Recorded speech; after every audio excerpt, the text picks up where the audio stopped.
গেল ১৫ বছরে আওয়ামী লীগের দেশের অর্থনীতিকে সম্পূর্ণ ধ্বংস করে দিয়েছে বলে মন্তব্য করেছেন এলজিআরডি মন্ত্রী মির্জা ফখরুল ইসলাম আলমগীর। তিনি বলেন, মৃতপ্রায় অর্থনীতিকে টেনে তুলতে তারেক রহমানের নেতৃত্বে কাজ করছে সরকার। দুপুরে রাজধানীর শেরেবাংলা কৃষি বিশ্ববিদ্যালয়ে আয়োজিত এক অনুষ্ঠানে এসব কথা বলেন মন্ত্রী। এ সময় প্রধানমন্ত্রীর শিক্ষা উপদেষ্টা ডক্টর মাহদি আমিন বলেন, আজকের শিক্ষার্থীরাই হবে আগামীর বাংলাদেশের কাণ্ডারি। নাজমুল ইসলামের প্রতিবেদন। নবীন শিক্ষার্থীদের বরণ করে নিতেই এমন অনুষ্ঠানের আয়োজন করে শেরেবাংলা কৃষি বিশ্ববিদ্যালয়।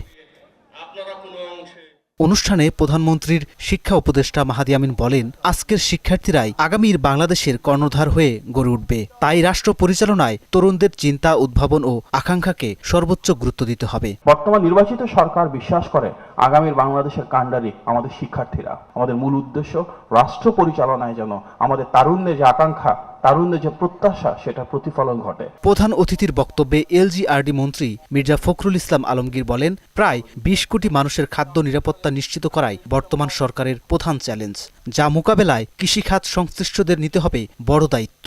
আমাদের দেশে এখন প্রায় ২০ কোটি মানুষ।